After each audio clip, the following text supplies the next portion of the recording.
wa ala alihi wa sahbihi ajma'in, amma ba'du.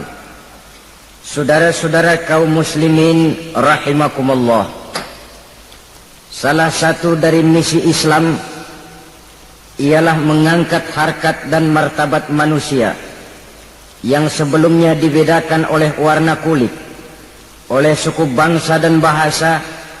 Seluruhnya diikat dengan satu akidah, menghilangkan perbedaan akibat warna kulit, suku bangsa dan bahasa. Termasuk dalam upaya itu betapa Islam telah mengangkat harkat dan martabat kaum wanita. Maka pada pertemuan kali ini kita akan membicarakan tentang peranan wanita sepanjang pandangan agama. Sebelum Islam datang, nasib perempuan nyaris hanya berputar di segitiga saja. Dapur, sumur, kasur. Kasur, sumur, dapur. Seolah-olah wanita terpaut dengan 3 itu tadi. Seolah-olah wanita tidak bisa berbuat lebih banyak daripada itu. Bahkan di tengah masyarakat jahiliyah, bayi perempuan mendatangkan aib sehingga mereka lalu dikubur hidup-hidup. Maka datang Islam dengan tegas mencanangkan satu revolusi yang mengangkat harkat dan martabat kaum wanita. Nabi bersabda, "An-nisa'u imadul bilad, iza saluhat saluhal bilad, wa iza fasadat fasadal bilad." Wanita adalah tiang negara. Jikalau baik wanita, baiklah negara. Jikalau rusak wanita, hancurlah negara. Dalam berbagai ayat Al-Quranul Karim menjelaskan tentang wanita dan peranannya. Al-Quran bercerita tentang Siti Hawa. Al-Quran bercerita tentang anak perempuan Nabi Adam, Iklimah dan Labuda, yang menyebabkan Habil dan Qabil saling berbunuh-bunuhan. Al-Quran menceritakan bagaimana ibunya Nabi Musa mendapat wahyu untuk menghanyutkan anaknya di hilir sungai Nil. Al-Quran bercerita tentang Siti Maryam, ibu daripada Nabi Isa. Al-Quran bercerita tentang 2 putri Nabi Yusuf, yang akhirnya salah satunya menjadi istri daripada Nabi Musa. Pun Al-Quran bercerita tentang Ratu Balkis, seorang wanita yang menjadi penguasa di negeri Sabah, yang demikian besar pengaruhnya dan wawasannya. Dan banyak lagi Al-Quran menceritakan keadaan kaum wanita, sampai-sampai dalam Al-Quran ada satu surah yang dinamakan surah An-Nisa. Ini seluruhnya berarti bahwa Al-Quran telah menempatkan kaum wanita dalam satu posisi yang mulia dan terpuji. Al-Quran memberikan emansipasi, bahwa wanita berhak mengejar kemajuan sebagaimana halnya kaum laki-laki. Tetapi sungguh pun demikian, Al-Quran tetap memberikan batasan-batasan sepanjang emansipasi itu tidak bertentangan dengan kodrat kewanitaan itu sendiri. Kalau persamaan dan kemajuan, kalau emansipasi dan hak asasi sudah tidak sesuai lagi dengan kodrat kewanitaan, pada akhirnya bukan mengangkat harkat dan martabat kaum wanita, justru malah merendahkan derajat dan martabat kaum wanita itu sendiri. Seperti sebagian besar wanita ini, mereka berteriak menuntut tentang persamaan hak, tapi mereka melupa apa batasan daripada persamaan hak itu sendiri. Sesungguhnya Islam dengan segala konsepsinya yang mengangkat martabat kaum wanita itu memberikan keleluasaan kepada kaum wanita untuk maju bersama laki-laki sepanjang tidak menginjak-injak kodrat kewanitaan itu sendiri. Kalau sudah sampai kepada menginjak kodrat kewanitaan, maka akan merendahkan martabat kaum wanita. Sebab apa? Secara fisik dan psikis, agaknya memang laki-laki sudah ditakdirkan oleh Allah untuk menjadi pembimbing bagi kaum wanita. Walaupun tidak tertutup kemungkinan wanita tampil sebagai pemimpin, tetapi dari segi fisik biologis misalnya, laki-laki itu diciptakan kekar, kuat untuk memikul dan melaksanakan tugas-tugas yang berat. Sedangkan perempuan pada umumnya adalah lembut, Ayu, Lemot, Denok, Geboy, dan lain sebagainya. Maka kalau kita baca sejarah, Allah itu belum pernah mengutus rasul perempuan. Semua rasul laki-laki. Sebab apa? Secara fisik biologis tugas kerasulan lebih dimungkinkan oleh seorang laki-laki. Tugas rasul itu berat. Kadang-kadang perang, dicaci maki, berhadapan dengan ujung tombak, ujung pedang dan lain sebagainya. Makanya seluruh rasul laki-laki, dan Allah belum pernah mengutus rasul perempuan. Dari segi lain, perempuan itu banyak terhalang untuk melaksanakan ajaran agama. Misalnya 1 minggu dalam sebulan perempuan itu terkena cuti khusus, mengalami masa menstruasi, tidak sholat, tidak puasa, tidak melaksanakan ajaran agama yang tidak dibolehkan pada saat menstruasi itu. Kalau ada rasul perempuan, lalu saat malaikat akan menyampaikan wahyu, kebetulan rasulnya sedang men, wah, itu bisa balik-balik lagi malaikat Jibril ke langit itu. Mau turun nyampein wahyu, balik lagi ke atas, ditegur, kenapa balik lagi Jibril? Rasulnya lagi head. Atau pada saat agama dalam bahaya, agama dalam hinaan, agama dalam ancaman, rasulnya perempuan kebetulan sedang hamil besar. Apa lalu perang ditunda? Pengumuman perang ditunda saja sampai rasul melahirkan. Tentu lebih tidak mungkin lagi. Secara fisik biologis, laki-laki lebih memungkinkan untuk melaksanakan tugas kerasulan ini. Maka seluruh rasul yang diutus Allah adalah laki-laki.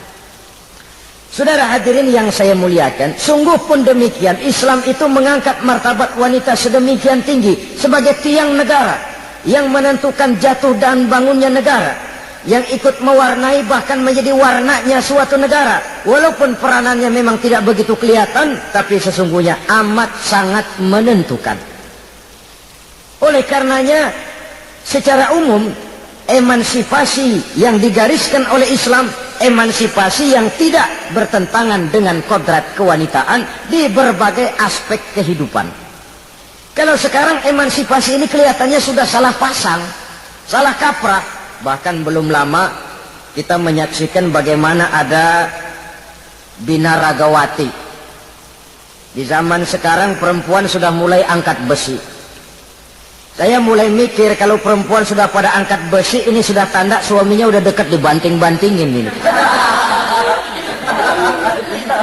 Tahun-tahun mendatang mungkin akan menyusul perempuan mulai narik becak. Nampaknya kan sudah tidak lagi mengindahkan kodratnya sebagai wanita. Ada olahraga yang hanya pantas dikerjakan oleh laki-laki, ada yang memang hanya untuk perempuan, ada yang bisa untuk laki dan untuk perempuan. Emansipasi menyesuaikan yang akan kita kerjakan dengan kodrat kewanitaan. Oleh karena itu pada kesempatan ini kita akan mencoba melihat peranan wanita dari berbagai dimensinya. Yang pertama, peranan wanita sebagai istri. Adalah Rasul memilih istri pertamanya Sayyidatuna Khadijah radhiyallahu anha. Kalau pilihan utama beliau pertama kali nikah dengan Siti Khadijah, jelas itu pilihannya bukan karena kecantikan. Kenapa? Beliau nikahi Siti Khadijah dalam usia 40 tahun Khadijah dan 25 tahun Rasul. Statusnya janda pula. Kalau beliau seorang pemburu kembang, pemburu bunga, kenapa mesti nikah dengan janda berumur 40 tahun? Sedangkan beliau waktu itu masih berumur 25 tahun. Apa sasaran utamanya? Bisa kita lihat nanti. Setelah beliau diangkat menjadi Rasul, ternyata Khadijah lebih daripada seorang istri, beliau masuk ke dalam staf Nabi. Orang lain beliau belum beriman, beliau malah beriman lebih dahulu sebagai perempuan pertama yang masuk Islam. Orang lain memusuhi Nabi, beliau malah mengorbankan hartanya untuk membantu perjuangan Nabi. Istri setia semacam ini, dengan peranannya sebagai istri yang sedemikian rupa, memberikan andil yang sangat besar bagi kesuksesan dan keberhasilan seorang suami. Seorang istri bisa mempengaruhi suaminya. Seorang suami yang jujur, polos, lugu, sederhana, bisa jadi koruptor ulung kalau didorong-dorong oleh istrinya. Seorang istri Pak Lurah memang tidak ikut mengatur kelurahan, tapi dia bisa mewarnai suaminya. Seorang istri gubernur memang tidak ikut mengatur provinsi, tapi dia bisa mewarnai suaminya. Sepanjang warnanya positif, tentu sangat baik dan sangat diharapkan. Tetapi kalau warnanya negatif, kiamatlah akibatnya umat ini. Oleh sebab itu, peran pertama dari kaum wanita sesungguhnya adalah sebagai istri yang mendampingi suami untuk mengolah dan melaksanakan tugas-tugas besar. Dari seorang yang paling kecil sampai kepada seorang yang punya jabatan paling tinggi sekalipun, pengaruh dan peranan istri memang sangat menentukan. Saudara hadirin kaum muslimin rahimakumullah. Itulah sebabnya Nabi menikah dengan Siti Khadijah. Dan lebih dari itu, sebelum menikah dengan Nabi, Siti Khadijah itu sudah terkenal sebagai pengusaha wanita, business girl kalau bahasa sekarang ini. Bahkan jaringan-jaringan bisnisnya tidak hanya Mekah saja, tidak hanya antar kota, bahkan sudah antar negara, dari Mekah ke Syam, dari Mekah ke Madinah dan lain sebagainya, yang bahkan kita tahu Rasul pada mulanya pun ikut membantu perdagangannya Siti Khadijah radhiyallahu anha ini. Jadi kalau bercermin dari karier Siti Khadijah, boleh saja wanita bergerak di bidang bisnis, asal memang profesi, bukan karena dengan senjata dan modal kecantikan lalu membujuk dan merayu orang sampai telak sehingga bisnisnya berjalan lancar dengan jalan menjual kecantikannya. Tidak. Bergerak di bidang bisnis yang memang profesinya di situ. Tidak ada salahnya. Bisa saja perempuan menjadi bisnis girl seperti yang dicontohkan oleh Siti Khadijah radhiyallahu anha ini. Sebab itu kontes-kontesan yang hanya bertitik kepada rupa yang ayu saja, rupa yang cantik saja, sesungguhnya bukan hanya tidak bermanfaat, tapi saya pikir juga sangat tidak mendidik. Yang mengajar anak-anak remaja putri kita untuk berlomba-lomba hidup dalam kepalsuan. Alis mata palsu, hidung pesek dimancungin palsu, operasi plastik. Alis matanya dikerik bikin yang palsu, tai lalat tadi bikin yang palsu, gincu bibir dimerahin palsu. Seluruhnya hidup dalam kepalsuan.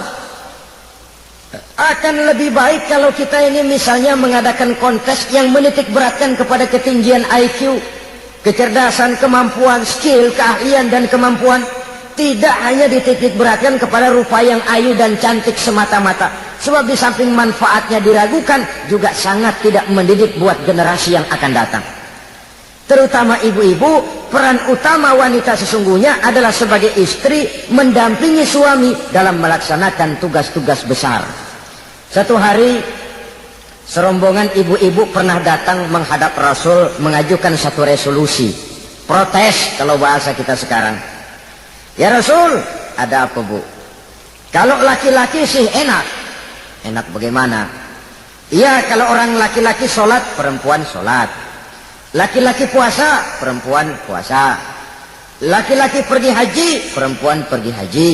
Laki-laki menuntut ilmu, perempuan bisa menuntut ilmu. Tapi kalau laki-laki pergi jihad, perang membela agama, kami perempuan tidak bisa ikut jihad perang di medan pertempuran. Padahal pahala jihad sangat besar dan kami ingin mendapat pahala jihad. Tidak adil kalau begini ya Rasul, izinkan kami pergi jihad. Ini perempuan di zaman Rasul, kalau ada kebaikan tidak bisa ikut, rasanya rugi bukan main, lalu protes. Apa jawab Rasul? Beliau senyum. Ibu-ibu jangan khawatir. Walaupun ibu-ibu tidak maju ke medan perang, ada ibadah yang pahalanya sama dengan pahala jihad itu. Apa ya Rasul? Beliau menjawab, jihadukunna fi baitikunna. Jihadnya ibu-ibu, jihadnya kaum wanita adalah di rumah tangganya sebagai istri.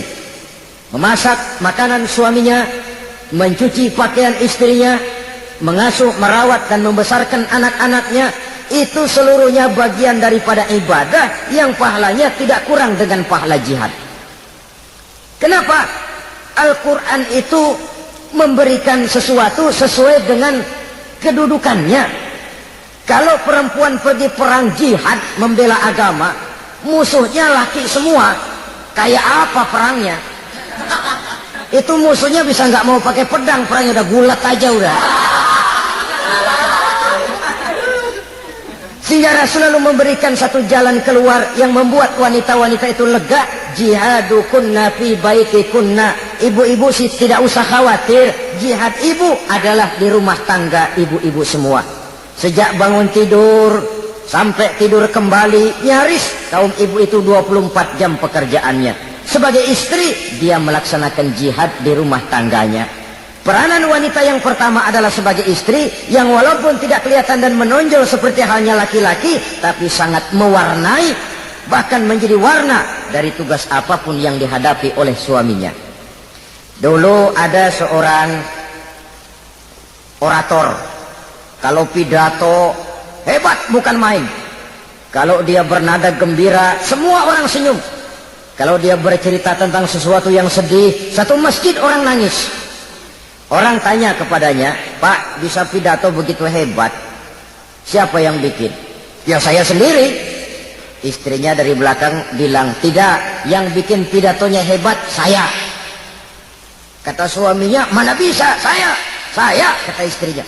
Kalau saudara tidak percaya, tunggu Jumat depan. Dia khutbah Jumat, saya akan bikin khutbahnya tidak hebat, kata istrinya. Sudah hari Rebo, siap-siap mau bikin konsep khutbah. Baru mau nulis, datang istrinya. Bang, tolong pegangin anak, saya mau ke warung. Mau bikin konsep lagi, kata istrinya. Bang, tolong ini, tolong itu, tolong ini. Sampai mau berangkat khutbah Jumat, khutbah belum selesai dibikin. Begitu naik mimbar, kehabisan bahan. Sudah 10 menit masih ama bakdu. Ini yang dengar heran, ini orang kok bicaranya bisa cuma amat sama badu saja. Di situ kelihatan saudara-saudara betapa peran serta istri yang walaupun tidak kelihatan oleh pandangan mata yang zahir, tapi teramat sangat menentukan. Sekali lagi, tidak ada seorang suami bisa sukses jadi apapun dia tanpa peran serta istrinya di rumah.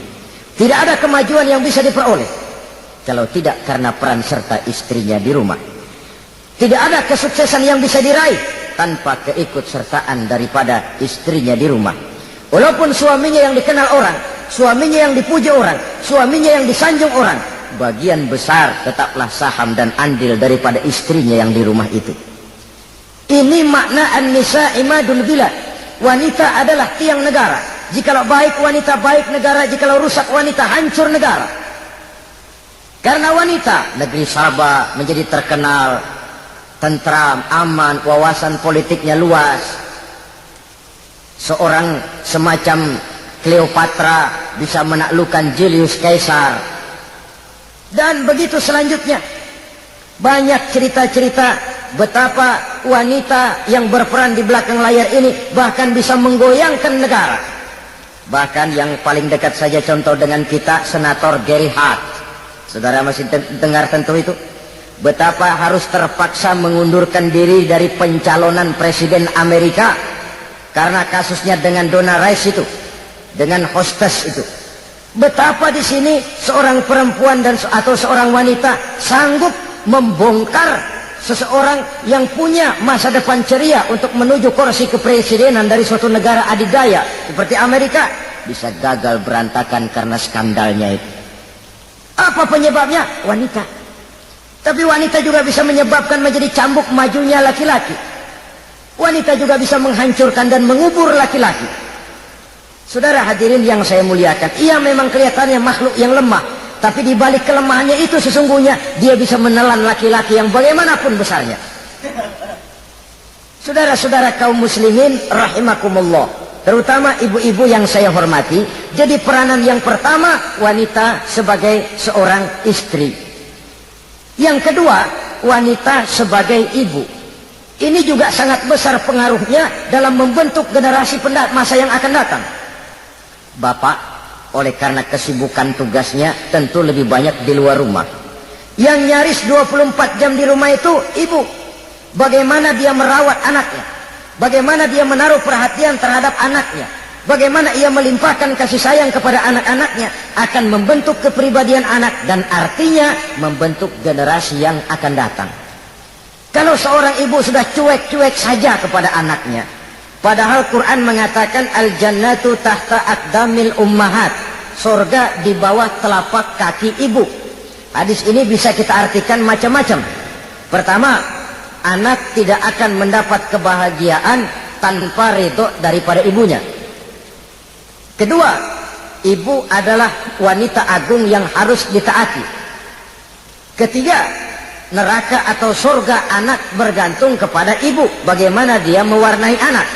Kalau ibunya cuek-cuek saja sama anaknya, dan sering jadi contoh klasik, kalau anak ayamnya beduk maghrib belum pulang, satu RT dicariin, hansip diundang, kalau perlu dan ramil dilaporin. Tapi kalau anak gadisnya jam 12 tengah malam belum pulang, ibu tenang-tenang saja, Pak. Tidak tergerak dan tidak tertarik hatinya. Ya tentu tidak semua. Kalau sudah begitu, bukankah hakikatnya ibu sudah menciptakan neraka buat anaknya sendiri? Khalil Gibran dalam satu tamsil yang indah pernah mengatakan, kalau kita diberikan sebutir mutiara, sebutir intan, dan intan itu sebutirnya sebesar telur ayam, benda yang sangat langka dan berharga, tentu kita sayang intan atau mutiara itu. Kita jaga baik-baik. Kita simpan dalam kotak. Kotaknya kita kunci. Kotak itu kita simpan di dalam lemari. Lemarinya kita kunci lagi. Lemarinya ada di dalam kamar. Kamarnya pakai pintu. Pintunya kita kunci lagi. Kamar itu ada dalam rumah. Rumahnya pakai pintu. Dikunci lagi. Kemudian rumahnya pakai pintu gerbang besar. Gerbangnya digembok lagi. Untuk menjaga intan itu jangan sampai hilang. Begitu usaha kita berlapis-lapis. Dan intan itu sudah diberikan kepada kita, kata Khalil Gibran. Apa dia? Anak-anak yang diamanahkan Allah kepada kita. Itu intan-intan mahal, itu mutiara-mutiara pilihan yang dititipkan dan diamanahkan untuk kita jaga sebaik-baiknya. Haruskah dia sia-sia di tangan kita? Haruskah dia merana jatuh di tangan ibu yang tidak punya tanggung jawab? Saudara hadirin yang saya muliakan, oleh karenanya peranan sebagai ibu ini sangat menentukan bagi pembentukan generasi yang akan datang. Salah ibu mengarahkan anak, akan lahir generasi mendatang yang tidak kita harapkan. Sehingga Nabi bersabda, kullu mauludin yuladu 'alal fitrah fa abawayhi yuhawwidanihi aw yunassiranihi aw yumajjisanihi. Setiap bayi dilahirkan dalam keadaan suci. Setiap bayi dilahirkan dalam keadaan bersih, tidak punya dosa. Islam tidak mengenal dosa warisan. Semua saja bayi lahir dalam keadaan suci dan bersih. Kalau demikian lalu bagaimana? Kata Nabi, ibu bapaknya lah yang kelak akan menjadikan anak itu sebagai Yahudi, yang kelak menjadikan itu anak itu sebagai Nasrani, atau menjadikan anak itu sebagai Majusi. Ibu bapaknya yang mewarnai anak. Ibaratnya anak itu kertas putih, mau ditulis tinta hijau warnanya hijau, mau ditulis tinta merah warnanya merah, mau ditulis tinta hitam pun warnanya hitam. Oleh karena itu pembentukan anak yang soleh secara mental sesungguhnya sudah diwarnai oleh kebiasaan ibu bapak dalam pergaulan di rumah tangganya secara mental. Sehingga dengan demikian saudara-saudara, salah kaprah ibu dalam mengarahkan anak-anaknya akan melahirkan generasi penerus yang sungguh-sungguh tidak kita harapkan, dan pada gilirannya akan membahayakan perkembangan bangsa dan negara, membahayakan kita sebagai suatu umat. Apalagi sekarang ini masih banyak orang-orang muslim, orang-orang tua muslim yang kadang-kadang menyekolahkan anaknya di sekolah yang membahayakan akidahnya, mematikan imannya, menghancurkan tauhidnya. Pokoknya asal bonafid keluar sekolah ada jaminan lapangan kerja. Perkara anak mau kafir mau murtad bukan urusan. Alangkah ironi dan sangat menyedihkan. Saudara-saudara yang saya hormati, jadi dari segi kaum wanita peranan ibu sangat besar. Dari segi anak, ketaatan kepada ibu, doa restu ibu akan membawa kepada kebahagiaan hidup. Doa ibu mustajabah, kutukan ibu manjur. Beberapa hikayat dan riwayat menjadi contoh dan tamsil buat kita. betapa tidak ada satu kebahagiaan di dunia ini yang bisa ditegakkan tanpa doa restu daripada ibu. Pantas kalau dalam Al-Quran ada ummul kitab, ibunya atau induknya kitab. Tiap negara punya ibu kota, bapak kota tidak ada. Lalu lagi wawasan Nusantara disebut ibu pertiwi, bapak pertiwi kemana tahu.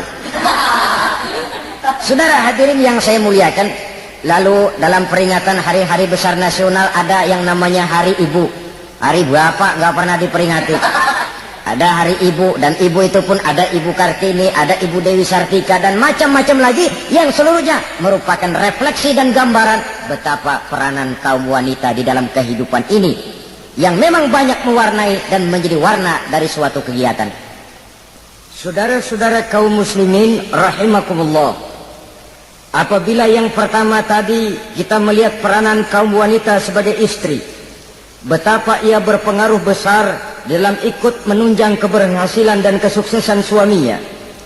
Kemudian pada peranannya yang kedua, wanita sebagai ibu di rumah tangga, betapa ia ikut membentuk, mempengaruhi, mewarnai dan membimbing kepribadian anak sebagai generasi penerus.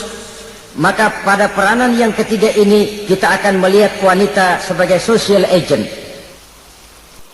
sebagai penggerak kegiatan sosial di berbagai bidang kehidupan.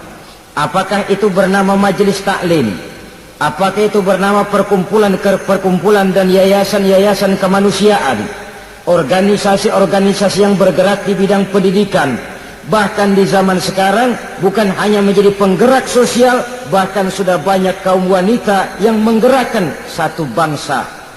Dunia mengenal Margaret Thatcher, dunia mengenal Indira Gandhi, dunia mengenal Bandara Naike, dunia mengenal Corazon Aquino, dunia mengenal Golda Meir dulu itu dari Israel, dunia mengenal Imelda Marcos yang ambisius tapi yang kemudian melangkah kepada jalan yang negatif dari tujuan semula.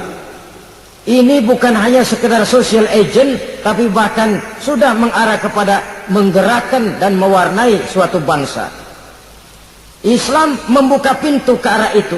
Wanita duduk dan berfungsi sebagai social agent, mengurus berbagai macam perkumpulan-perkumpulan yang bertujuan kepada kebajikan, menyantuni yatim piatu, memelihara kesehatan, menyayangi binatang, memelihara kelestarian lingkungan dan lain sebagainya. Islam membukakan pintu sepanjang peranan sebagai istri dan sebagai ibu tidak diabaikan. Ini sebab yang utama. Salah seorang perempuan, kaum wanita, kalau terlalu aktif berorganisasi, terlalu aktif bermasyarakat, terlalu aktif dalam berbagai macam perkumpulan, lalu melupakan tugas utamanya sebagai istri dari suaminya, sebagai ibu dari anak-anaknya. Ibu asik rapat sana, rapat sini. Anak tidak pernah diajak rapat, akhirnya si anak bikin perkumpulan sendiri, rapat menurut versi mereka. Sehingga akibatnya yang timbul anak merasa kurang diperhatikan oleh ibunya.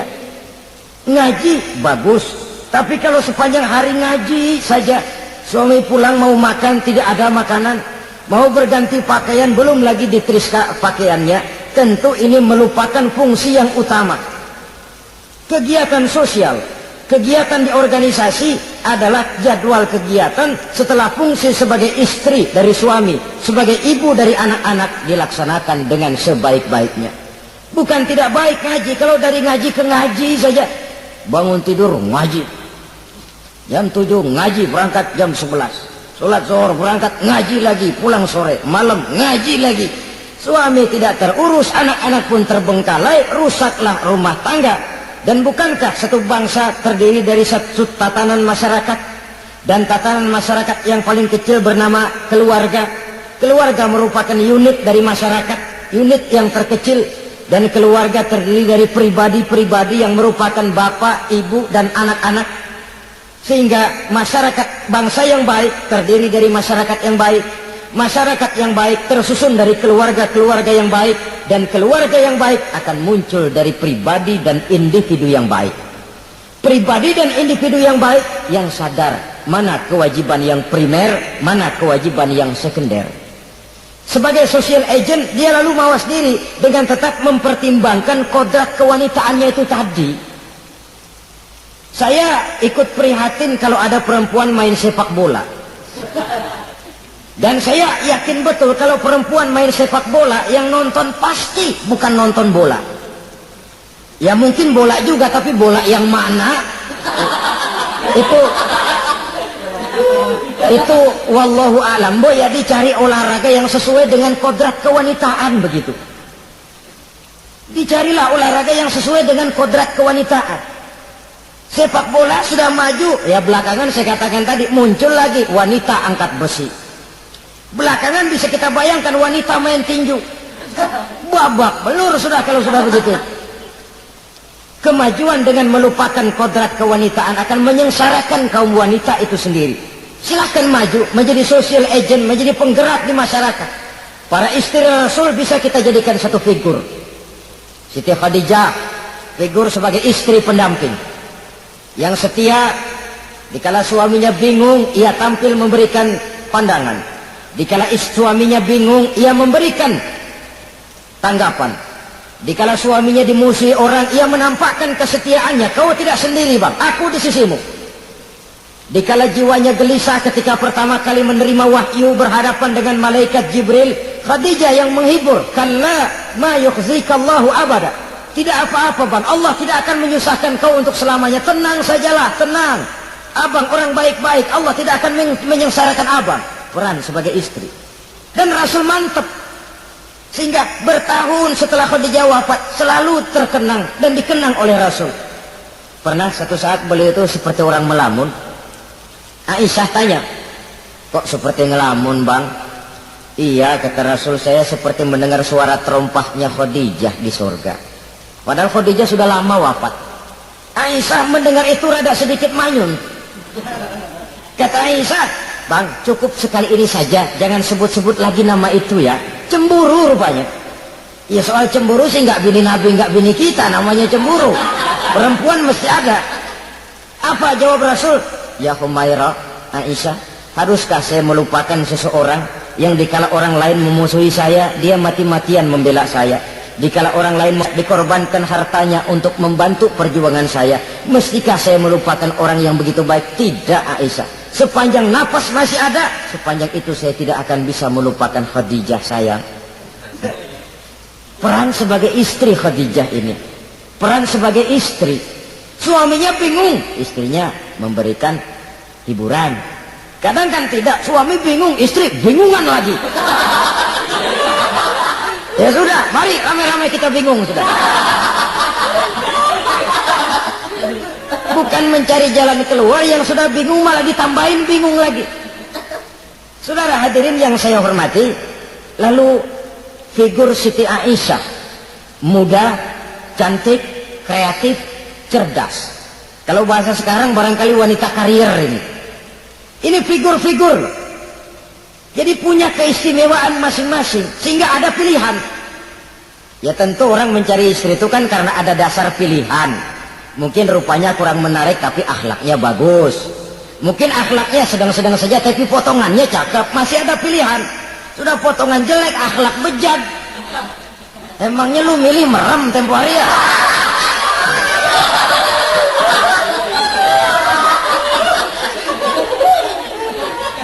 Sudah nggak ada pilihan apa-apa.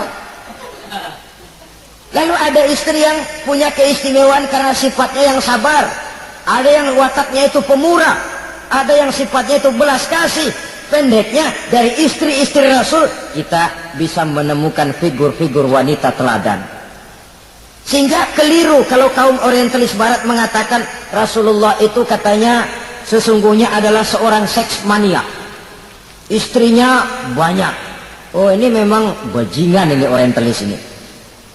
Kalau Rasulullah itu seorang seks mania, tentu yang dinikahinya itu pertama jelas gadis semua, yang kedua tentu cantik-cantik semua. Dari istri-istri beliau yang dikawininya dalam keadaan gadis cuma Siti Aisyah. Selebihnya janda. Apa pertimbangannya? Menyantuni yatim-yatimnya, mengayomi janda-janda yang ditinggal suaminya gugur di medan perang. untuk memperkuat keimanannya. Itu pilihan utama Rasul. Kita sekarang ini ya ngakunya sih ikut sunnah Rasul, cuma sunnahnya urusan kawin melulu. Ada duit sedikit, kawin maning, kawin maning. Ditanya orang kenapa kawin melulu, sih mas sunnah Rasul. Bukan main. Kalau sudah urusan kawin pahlawan betul sunnah Rasul.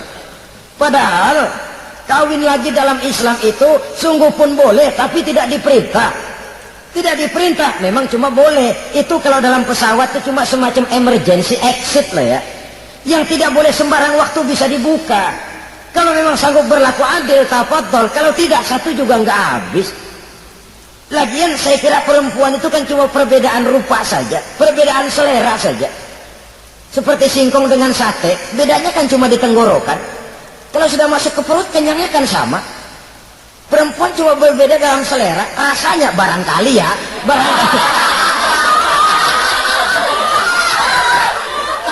barangkali tidak jauh beda. Saudara hadirin, nah Islam ini mengatur lewat pintu yang dinamakan nikah itu tadi, sehingga dengan demikian bisa dinikmati secara tenang, tentram. Tidak usah manusia ya, kucing saja, coba lihat kucing.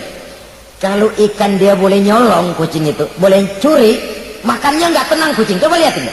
Asal dia nyolong ikan, makannya juga mindik-mindik. Matanya nengok kiri, nengok kanan. Ada sedikit gerusak, kabur.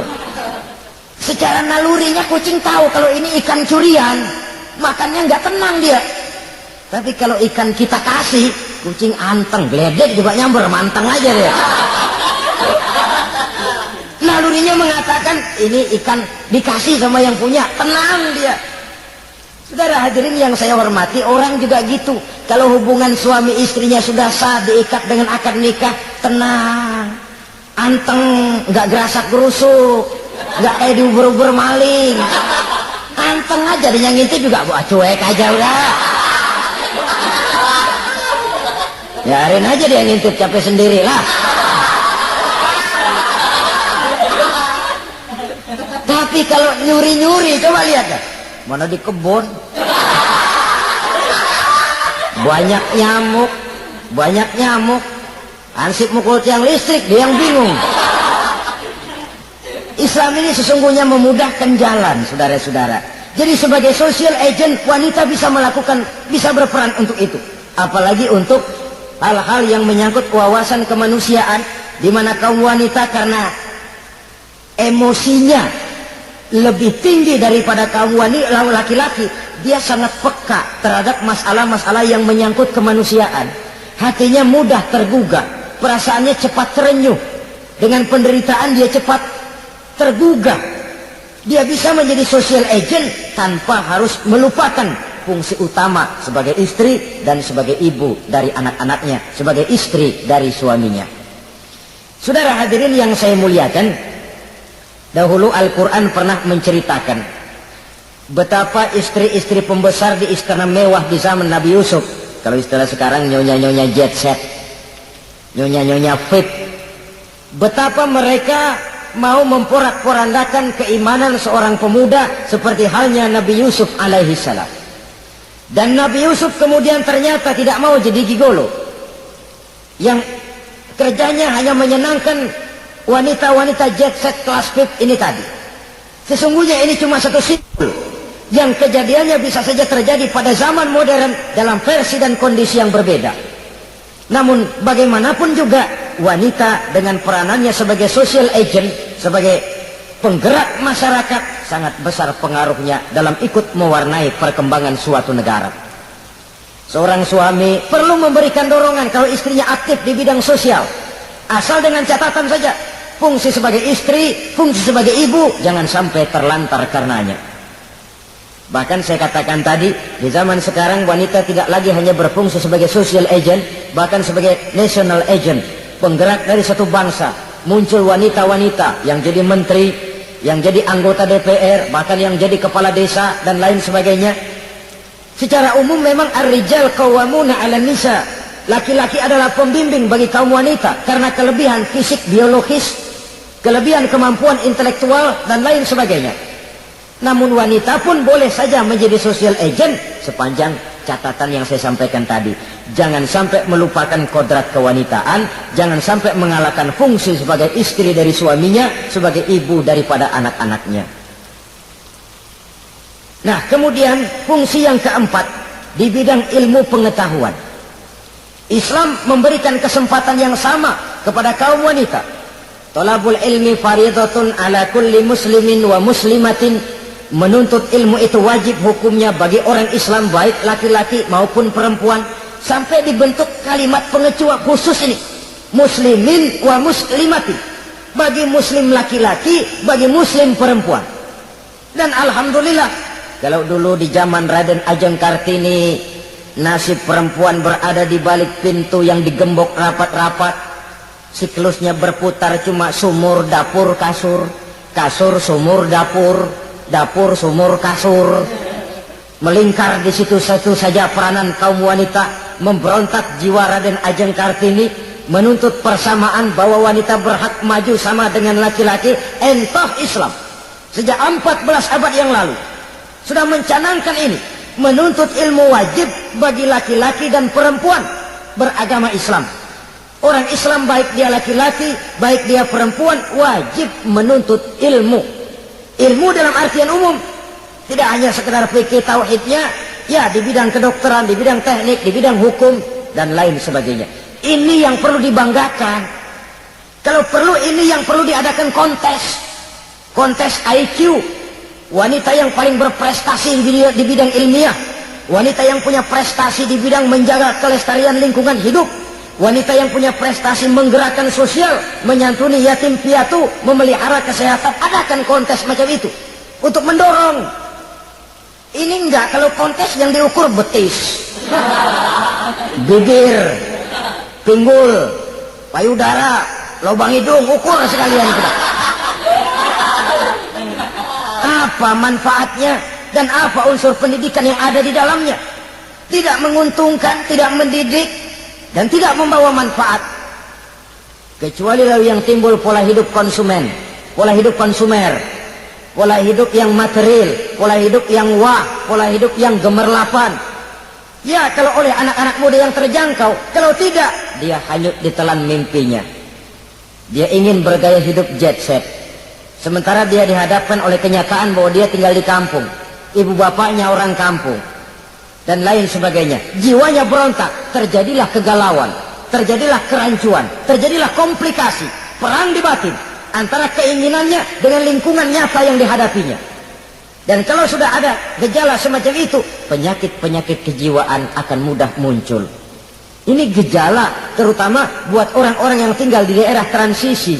Kota besar bukan, kampung banget juga enggak, daerah cekat. Akibatnya gayanya ya sering gaya enggak karu-karuan, gaya kepalang tanggung jadinya. Saudara hadirin yang saya muliakan, akhirnya apa? Santri tapi lagunya kayak koboi. Koboi tapi sesungguhnya santri. Saudara hadirin yang saya hormati, dengan demikian maka di bidang ilmu pengetahuan wanita mempunyai peranan yang sangat besar. Dia bisa tampil dengan karya-karya ilmiahnya yang membawa manfaat bagi perkembangan agama, bangsa dan negaranya. Majulah kaum wanita dengan ilmu pengetahuan, tuntutlah ilmu seluas-luasnya. Kita hidup di satu negara yang merdeka, kita beragama yang memberikan satu keyakinan bahwa menuntut ilmu merupakan kewajiban, bahwa peranan wanita tidak hanya di belakang dapur, tidak hanya di dalam sumur, tidak hanya di atas kasur, tapi bisa lebih dari sekedar itu. Dia bisa berperan di bidang kedokteran, di bidang angkasa luar, di bidang ilmu teknik, teknologi, dan lain sebagainya yang seluruhnya terpantul dari dinamika kehidupan kaum wanita. Saudara-saudara kaum muslimin rahimakumullah. Kemudian yang kelima, peranan wanita dalam bidang agama. Kita bersyukur sekarang ini gejalanya dimanapun pengajian, biasanya lebih ramai pengajian ibu-ibu dari bapak-bapak. Peringatan hari-hari besar keagamaan, biasanya lebih ramai ibu-ibu daripada bapak-bapak. Pengajian ibu lebih ramai, Padahal kalau bicara sibuk, lebih sibuk ibu daripada bapak misalnya. Kalau sudah pengajian bapak-bapak, biasanya pengajiannya rame cuma 3 giliran itu. Pembukaan, maulid, penutupan. Kalau sudah yang rutin pengajian tiap minggu, 3 pojok yang ngaji. Yang atuh nguap, yang atuh pules, yang atuh ngiler. Saudara hadirin yang saya muliakan, ada Badan Kontak Majelis Taklim yang merupakan wadah daripada kegiatan ibu-ibu. Ada Ittihadul Muballighat, Persatuan Muballighat. Ada Persatuan Para Asatizah. Dan macam-macam lagi peranan ibu-ibu di dalam kehidupan beragama. Tapi sesungguhnya harus dimulai dari bagaimana si ibu mewariskan jiwa agama kepada anak-anaknya di rumah tangganya. Kalau itu gagal, dia mau melangkah ke masyarakat, dia sudah gagal sejak awal sesungguhnya. Keberhasilannya dia menata masyarakat akan mengakibatkan dia nanti bernasib seperti Nabi Nuh. Berhasil mengajak beberapa orang kafir mengikuti ajarannya, tapi gagal mengislamkan putranya sendiri Kan'an. Bukan tidak berusaha, tapi memang Allah sudah menghendakinya sedemikian untuk menjadi contoh buat kita semua. Yang penting orang tua berusaha dan berikhtiar. Kalau sudah berusaha dan berikhtiar, anak ternyata memang sulit diurus, barangkali memang fotokopinya Kan'an tuh anak. Ya orang tua kalau sudah berusaha, ya tawakallah. Jangan belum berusaha lalu berkata, jangan anak kita, anak Nabi aja ada yang bengal. Ngajar tidak mau, mengajar anak tidak mau, mendidik anak tidak mau, lalu mencontoh Nabi, salah kaprah namanya. Kaum wanita bisa berperan di dalam agama. Ketika Rasul hijrah, itu kan beliau tidak langsung ke Madinah. Dari Mekah itu beliau mengambil jalan arah ke kiri menuju Gua Sur. Ini dalam strategi militer punya makna sendiri. Jenderal yang ulung, ahli strategi militer ini. Di Gua Sur sana beliau tinggal 2 hari 3 malam. Siapa yang membawa makanan ke Gua Sur? Siapa yang menjadi kurir untuk mengintai kegiatan-kegiatan Quraisy setelah Nabi berangkat hijrah? Asma, putri Abu Bakar Siddiq radhiyallahu anhu. Jadi kurir, jadi spion, membawa makanan untuk Rasul dan ayahnya di Gua Sur. Ini peranan wanita. Di tengah bahaya, di tengah keadaan posisi terjepit, Rasul di dalam gua, diamatinya keadaan Quraisy, dilaporkannya kepada Rasul. Jasa seorang wanita bernama Asma, putri dari Abu Bakar Siddiq radhiyallahu anhu. Rabi'atul Adawiyah, seorang sayyidah sufiyah, ahli tasawuf yang terkenal dengan ajaran cintanya kepada Tuhan. Dia bisa menjadi tokoh wanita dalam gerakan sufi oleh karena kegiatannya di bidang agama dalam arti mujahadahnya kepada Allah Subhanahu wa taala. Dia korbankan bagian besar daripada hidupnya untuk mengabdi kepada Allah. Setelah suaminya meninggal, seumur hidup dia tidak pernah nikah lagi. Bukan tidak cantik, cantik. Bukan tidak ada yang mau, banyak yang meminang. Bahkan diantaranya termasuk Sufyan Tsauri, seorang tokoh juga. Pernah mencoba meminang beliau. Kata Sufyan, Rabi'ah, bagaimana? Kamu kan janda? Iya. Lalu, saya kan duda. Jadi bagaimana? Daripada kita masing-masing sendiri-sendiri kan lebih baik kita join. Maksud kamu apa? Saya mau meminang kamu. Boleh? Tapi mas kawinnya saya minta engkau jawab 4 pertanyaan saya. Kalau bisa, diri saya seutuhnya saya berikan kepada kamu. Kalau tidak, tidak usah saja. In ajabtani fi 4 masail fa ana laka. Kalau engkau sanggup menjawab 4 pertanyaan saya, seluruh diri saya bulat-bulat saya serahkan kepada kamu. Yang pertama, Sufyan, semua orang kan bakalan mati. Iya. Ya soal mati sih sama, mati. Cuma hakikat mati kan lain-lain. Ada yang matinya itu husnul khatimah, mati baik di akhirnya. Lagi ngaji, mati. Lagi baca Quran, mati. Lagi sholat, mati. Lagi dengar ceramah, mati. Lagi sodako, mati. Itu mati-mati yang su'ul khatimah. Ada yang mati itu, mati yang husnul khatimah maksud saya. Ada mati itu yang disebut su'ul khatimah, jelek di penghujungnya. Lagi nyekek botol, mampus. Lagi banting kartu, pak, plak, habis. lagi makan riba mati, lagi zina mati, lagi nipu mati. Kira-kira kalau saya nanti mati suul khatimah apa husnul khatimah? Nah, saya nggak tahu, kamu mati saja belum. Tidak bisa kamu jawab, tidak bisa. Yang kedua, setelah mati kita masuk ke alam kubur. Di kubur kita akan dapat nikmat kubur atau azab kubur. Hari itu kira-kira saya dapat nikmat apa dapat azab? Saya tidak tahu. Di padang mahsyar setelah ditimbang kita dapat kitab di tangan kanan kalau baik, di tangan kiri atau dari belakang kalau jahat. Hari itu saya dapat kitab di tangan kiri apa tangan kanan? Saya nggak tahu. Yang keempat, orang akan lewat di atas sirat. Yang selamat sampai surga, yang celaka sampai ke neraka. Kira-kira saya yang selamat apa yang celaka?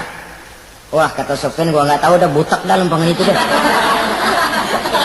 Kalau kau tidak tahu, Sofyan, tidak bisa jawab 4 pertanyaan ini, maaf saja, lamaranmu saya tolak dan saya tidak akan nikah. Ini yang saya khawatir. Maka dia terkenal sebagai Sayyidah Sufiyah, tokoh wanita dalam dunia sufi. Dan artinya wanita bisa berperan banyak dalam bidang agama, sebagai pengasuh majelis taklim, sebagai pengasuh yatim piatu, sebagai gerakan-gerakan keagamaan yang positif dan lain sebagainya. Ini dimungkinkan karena Islam menunjang harkat dan martabat kaum wanita. Maka majulah kaum wanita Islam Indonesia dengan tetap menjaga kodrat kewanitaannya. Inilah yang kita sampaikan pada kesempatan ini. Terima kasih atas segala perhatian. Mohon maaf atas segala kekurangan. Wassalamualaikum warahmatullahi wabarakatuh.